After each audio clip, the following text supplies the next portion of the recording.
to the Livingston Parish News football show. We're now into the playoffs. We are past the regular season. Boy, that went quick. We've got 3 teams participating. We're going to be talking about briefly what they did last week, but first we're going to be getting into their action. I am joined by Mr. Rob DeArmond on the viewer's left and Mr. William Weathers on the viewer's right. Good morning, gentlemen. How are you? Good morning. Doing well. As we've said in the past, we come together for this little show because we could not get all the coaches together that included in playoffs because we had a couple of teams who were expecting somebody else and then got somebody different and we're scrambling to get film and photos and all that good great stuff. So we have pulled everybody together, sat down and talked with them, and now the 3 of us are going to solve the world's football problem. So let's get to it. We'll try. Yeah, we will try. We will try. So first and foremost, Walker hosting Thibodeaux, 16-17 seed, takes Zachary to the wire. We'll talk about that in a second. But before, as we were kind of ramping up and talking about things before getting into the show, really couldn't ask for a better matchup on this one. So walk us through records and things of that nature. Yeah, I mean, your typical 16-17, there's no better matchup in the first round of a playoff game. And in this case, both teams are 7-3 and are coming from extremely difficult districts. Zachary, his first place team that Walker pushed down to the wire last week, lost by 2 points. Thibodeaux had 3 losses in their district, but you're talking about a district with Hornville, Destrehan, East St. John, and Terrebonne. So both teams come in very, very much battle tested and prepared to see each other Friday night at 7:00. So, as you said, it's about as 50-50 game as you can get. And so let's talk about that game against Zachary. Thriller. Lots of lead. I mean, as we talked about before, 4 lead changes just in the first half alone. Comes down to, and I want you to talk about this. There's a failed 2-point to tie. They're coming out on the onside kick. You had come out of the press box on the field, and Flowers has it in his hands. So talk to us a little bit about coming right down to the wire. The disappointment by not winning the district championship should not overshadow their performance. They went there to win a game. It was like, there was no moral victories because they came up 2 points short, and Coach Mahaffey was it was good to see that they were hurt. There was a lot of time invested in that game and in the season, and to go there and just come up to play 2 points short was not their goal. Their goal was to win. And so now they can conversely maybe bring that to this week, because you did push the defending state champs down the wire at their home field. As you mentioned, it was a great game to see. To see Walker get put to in the game where they had to answer. They had to answer on the road, and they did. Keandre Brown totaled 4 touchdowns. They didn't have, Brian Thomas's the overall production early on because obviously he was a point of emphasis with their defense, and they sort of took him away. So that means that other options to rely on, and Keandre was one of them. Zachary is in the second half, got their running game going and kind of, got control of the game middle part of third quarter, early fourth quarter. They're going in for what would be a game-sealing field goal. And Brian Thomas, kind of on cue, came off the left edge, blocked it, got the offense ball back for so they're down and they go down.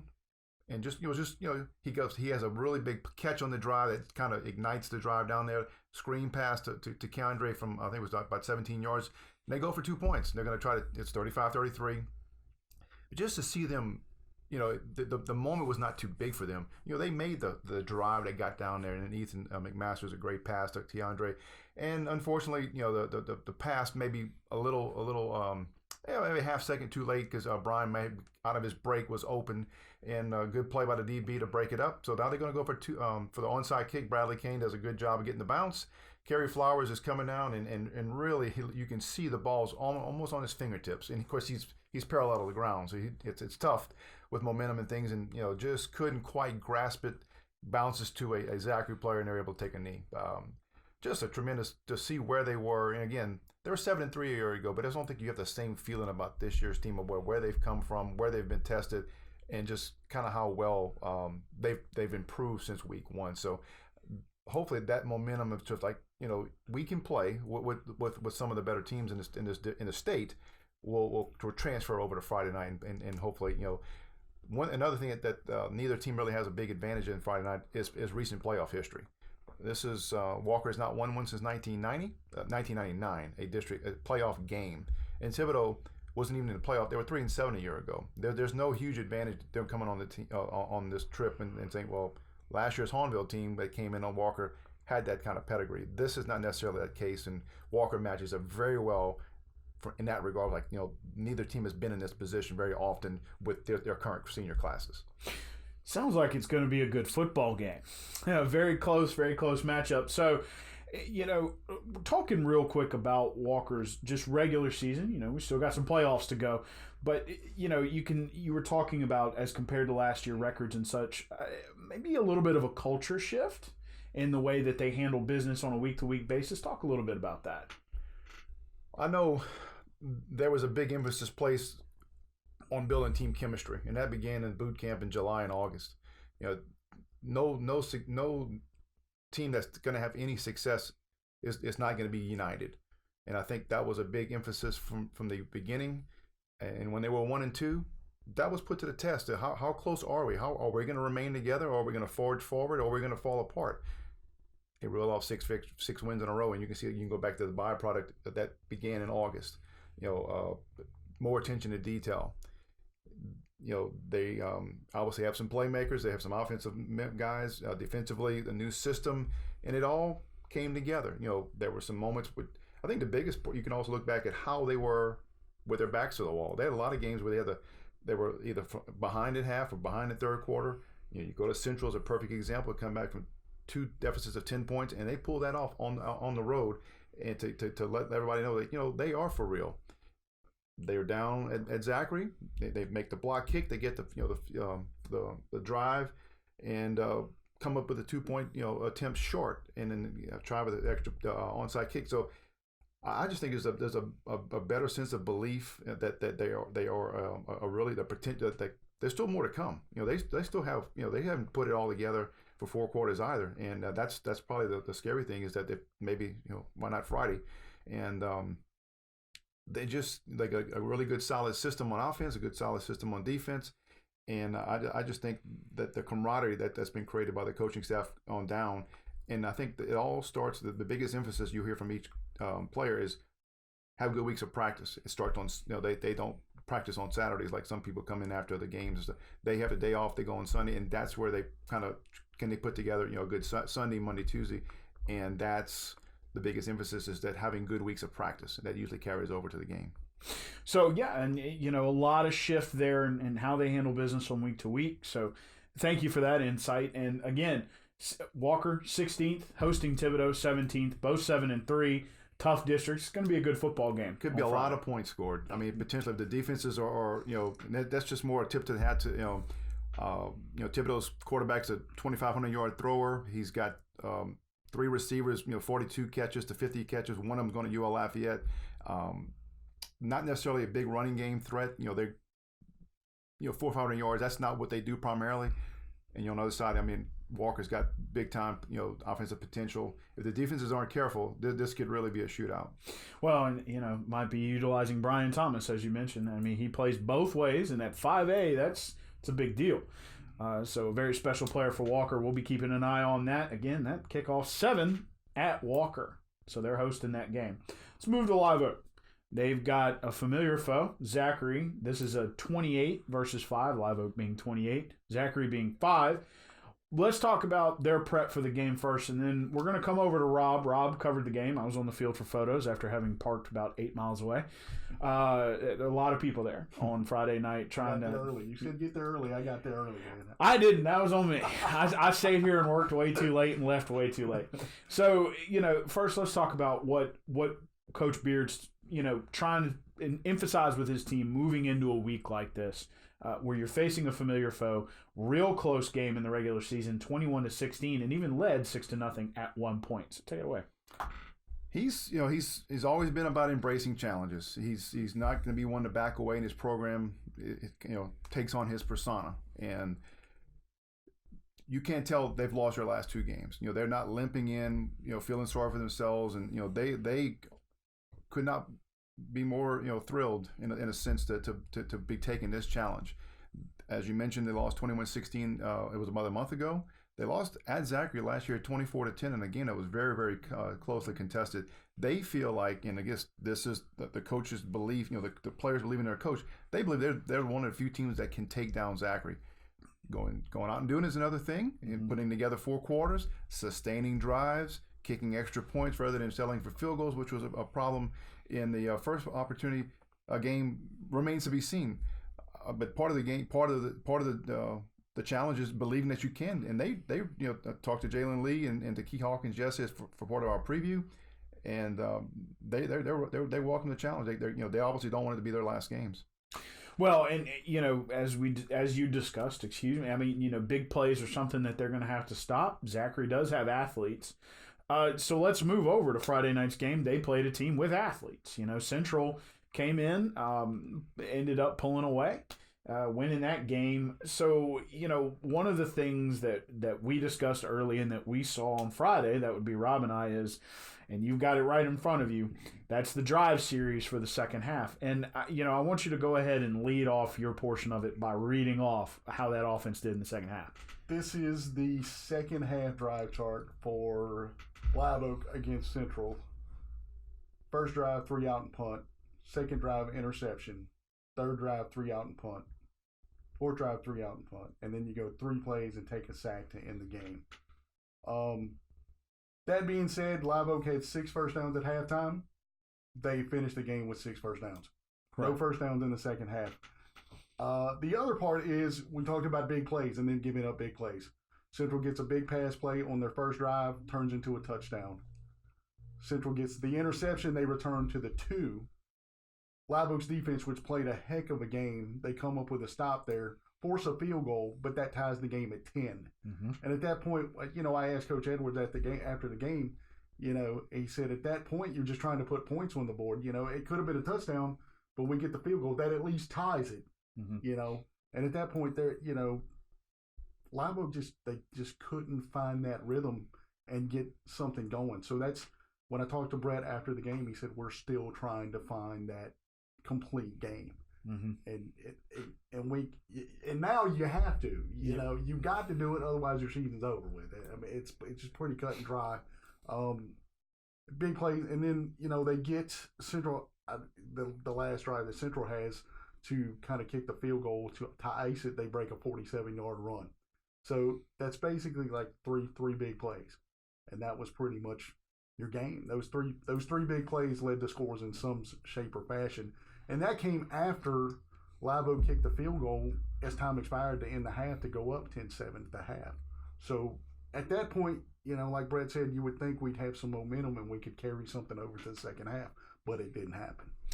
Right. And so that, coming into this game, especially against a familiar foe, and I mean, just had a rough game against a district foe, they're going to be looking at that. They're going to, I'm sure that, and you could probably comment better than I can on this, but I'm sure Zachary will be looking to disrupt that flow coming into this game. So Live Oak's going to have to stay disciplined.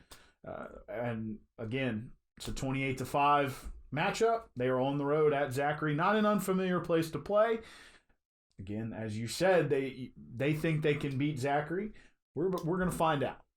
Yeah, I mean, a 5-point loss, again, does not give them, there was not any moral victories taken from that, but you do look at some, in a positive fact that they shut out Zachary in the second half. They did not allow a pass reception by Chris Hilton. Those things will give you a chance if they eliminate the 3 big plays they allowed in the first half, which, Hilton caught a touchdown, Jaden Williams was another one. They can't let them get over, they can't let them go over the top of them.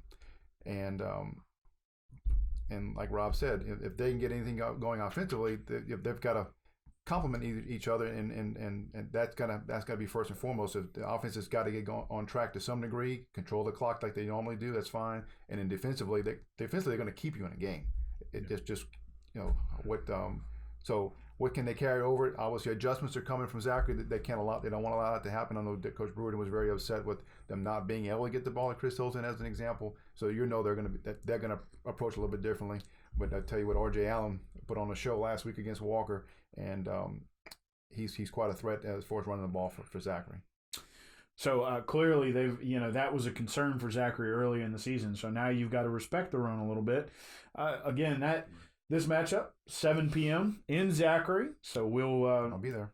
Mr. Will Weathers will be there, and you will be at Walker. Going to Walker. Okay. Yes. So that will be your coverage. So be sure to follow these two on Twitter. They'll be sending out updates. We also update our posts on Facebook with scores as they come out. But we're not done with playoff teams yet. And Rob, we're going to be pretty centrally focused on you for this one. It's going to be Albany versus Caldwell. Also, another 28-5 matchup. They'll be on the road. If you're wondering where Caldwell is, it's about an hour north of Alexandria. They play in a district, actually won an OT thriller against Marksville, you said? Yes. For the district. Yes. So they are district champs. They are 9-1. And really what Coach Janis is saying here is that Hannon was not indicative of who they are as a team. They're looking to get back on track. Take it away. Right. The big thing, the goal for Albany coming into the season was to pick up the first program win, a playoff win in program history. But right now, I kind of backed it up on Mike, and I said at this point, you probably want to see yourself play better than you did. And that's the biggest focus for them right now is to say, hey, look, it's 42-7, and that's, as a team, that's not who we are. And so this is that opportunity for them. A lot of what's happening for them, the past 2 weeks, they've had 10 turnovers, including 3 which led to touchdowns. So they were trailing Hannon at 29-0 at halftime. So you've got to dig yourself out of a hole. And we talked about this unique seating situation at Hannon where everybody is behind the Albany bench. The Hannon sideline has nobody behind them on that sideline. So those are some of the smaller things that go into that. And I'm not saying that was completely it, but it's, he said the other part for them is just trying to get their defense back on track because it seemed like once Hannon got ahead, the air just kind of came out the balloon, and it was just kind of like, okay, now we've got to try to play catch up and get to where we need to be. So, and another part would be, they want to try to get back to the ground game, and and see if they can do that. Now they've been playing without Day Doherty, who's out with an injury, and he was a big part of that. But it's just trying to get back, just like I said, just trying to say, hey, this is not who we are. We're in the playoffs, so it's another opportunity to kind of expand on some things. So, when we're talking about what Albany's done in the past, one of the things you mentioned, and after asking Coach Janis, what does Caldwell bring to the table, the explanation was a hybrid of Sumner and Loranger. So nothing they haven't seen. 2 tough games, the Sumner one coming down to that controversial pass play, if you will, but it's experience that they have. So the question you posed to him was, how much do you lean on that past experience? So what was his response? And so it's one of those things where he said we actually went back and we looked at things that, hey, this worked for us, this did not work for us, offense and defense. Part of the thing was, too, if you guys saw the Loranger game, Loranger brought pressure against JJ almost all night long. So he was kind of scrambling around. And I just asked him, I said, what do you guys kind of learn from that? Every time you go in a game, you kind of want to try to learn something and take something away. And he said, in that situation, maybe it helped JJ kind of learn a little bit more about his responsibilities in protection. He said, because we got him there, and sometimes he's not just there to kind of run the ball. He's got his own set of responsibilities. So in terms of that, maybe they've kind of picked up on, hey, this is what I need to do, and this will help me out. And hopefully that's how it works for them, to where they can say, okay, we've seen this. It's not something that is totally we didn't see coming, And so you can kind of build on that, and that's the whole thing from an offensive and defensive perspective for them. So again, that's it's going to be quite a road trip. About 3 hours away. About 3.5 hours. So, again, he kind of leaned on that, too. I said, you guys took the trip to DeQuincy. And they said, that's exactly why we did it. So we could kind of know, okay, this is how we kind of space things out. This is where we need to be at this point. This is where we need to be at this point, just to get used to it. So you look at that during the regular season and go, man, that's a haul for a regular season game, but there's a reason they do it, Got them ready for this one. So, again, a 28-5 matchup in Caldwell Parish, which, again, is about an hour north of Alexandria. 9-1 Caldwell won an OT thriller against Marksville. to seal up a district championship. They will be hosting Albany, who's going to be looking to pull on those past experiences. So we'll be keeping an eye on them, I suppose, via text. I'm going to get in touch with Mike. I said, should I call you Saturday morning? He said, I got a 3.5-hour bus ride back. So I'm probably going to catch him sometime Friday. It may be Saturday, early Saturday morning. Some people might be in bed, but we're still working to get this stuff to you guys. So just keep paying attention. Another thing for Mike, he said at this point, and everybody's in this situation, it's a 32-team playoff, All 32 teams have the opportunity. He said if we weren't going to do it, we could cut it down to 6 or 8 or whatever and then say, hey, you guys go. But right now, everybody has the opportunity. And I think that's something that I think all teams that are in that are looking at that way right now. And, unfortunately, I don't think Zach or Live Oak's going to have the same unknown factor against Zachary. But for somebody like Albany coming out and punching Caldwell in the face, that's a chance right there at the beginning to set a tone. So good luck to Albany on the road. One last time, a 28-5 matchup. Caldwell is 9-1. Let's wrap up the season for two teams who will not be entering the postseason. First, we'll talk about Springfield, and boy, what a hard lesson learned that was. Week 9, looking for a share of the district championship to the end of Week 10, out of the playoffs. That's what you get with a small district. Wrap that up for us a little bit. We harped on it from day one when we looked at the schedule and said, man, you literally have to make every game count in this district. And I'm not saying anybody's taking a night off, but you can't do it. And this perfectly illustrates that. You go, Springfield gets a win in that first district game, then they got St. Thomas coming in that second district game. So if you win that, you got at least a share of the district title. Going into last, once you lose that, like I said, they needed some help to try to get that district title. And Springfield winds up losing that game 31-7. They wind up, it's a 32-team field. Springfield finishes at 33. So that's as close as you can get and not make the playoffs. So that's where they are right now. So anything to build on going into next year? They should have Brian Babb back at quarterback. He's a junior. Should be familiar with the system there. And so that's one building block. And, they'll bring some other guys back and just try to see what they can do there. And hopefully they'll learn from this experience. Ryan and I kind of looked at the schedule a couple weeks ago. They've got a bunch of home games next year. Not as much travel, so that may help them out as well. Yeah, it's always good to play in the dog pound down there in Springfield. And last but certainly not least, as we talked about beforehand, there was no one for the Gipper for Denham Springs. Absolute, just a tough game against Scotlandville. They hang 60. They hang 60 on the Jackets, and the Jackets and Denham Springs is now in the market for a coach. So wrap up their season for us real quick.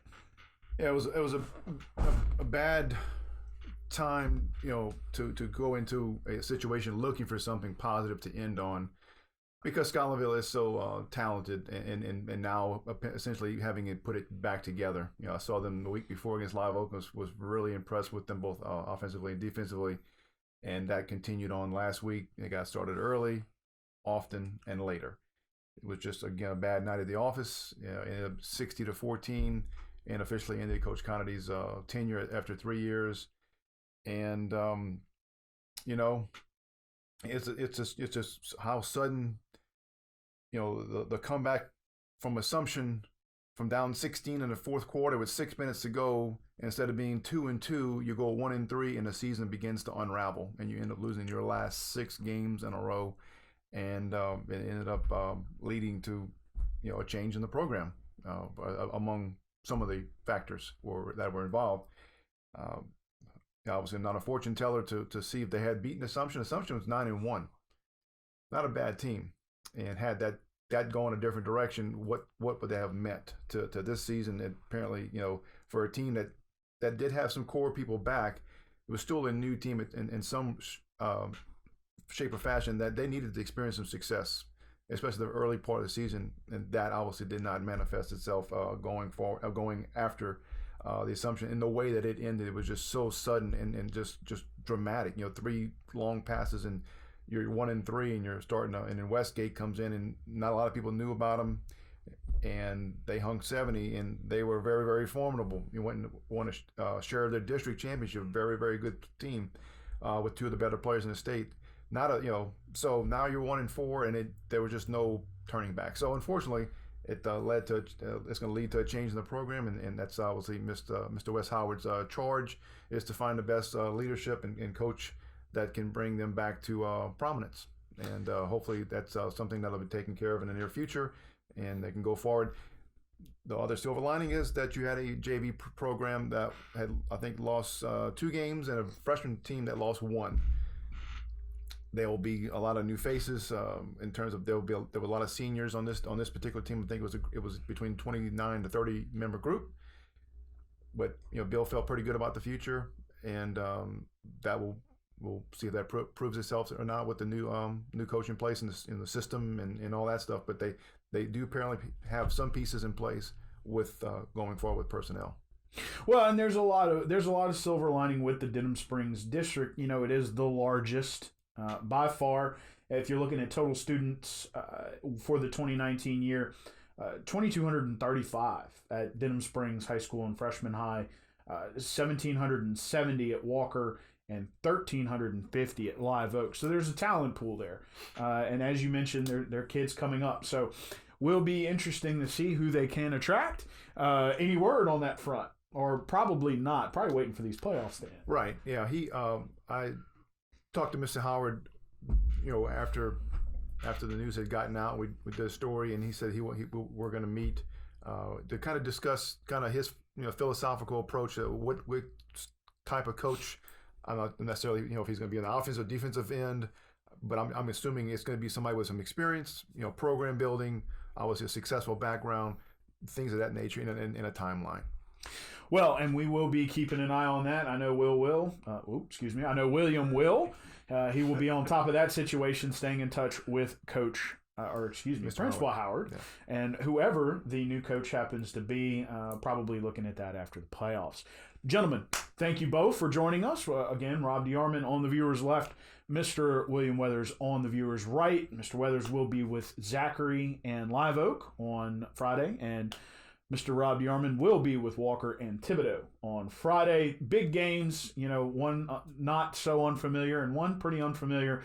Looking for some high-flying action here on Friday. Don't be like me.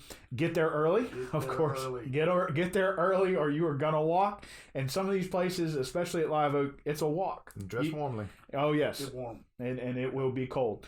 One last time, this is the last week was the last edition of the regular season. This is the first edition of our playoff football show. Again, we couldn't get all the coaches together, so we meet with them and then produce a show afterwards. Thank you both for being here.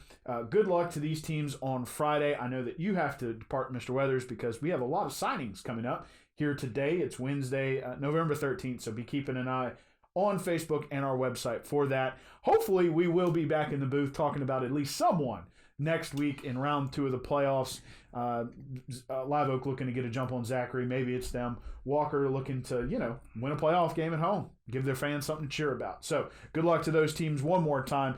My name is McHugh David, publisher and editor of the news. Appreciate you joining us for this playoff edition of the Livingston Parish News Football Show. Thank you both for the work that you do. I know I appreciate it, and I'm sure the folks out there do. We will hopefully be back next week, and if we aren't, we will be talking about getting an all-parish banquet scheduled so we can get those teams settled away. Hope you have a great day. Good luck to those teams on Friday, and we will be back with you next time.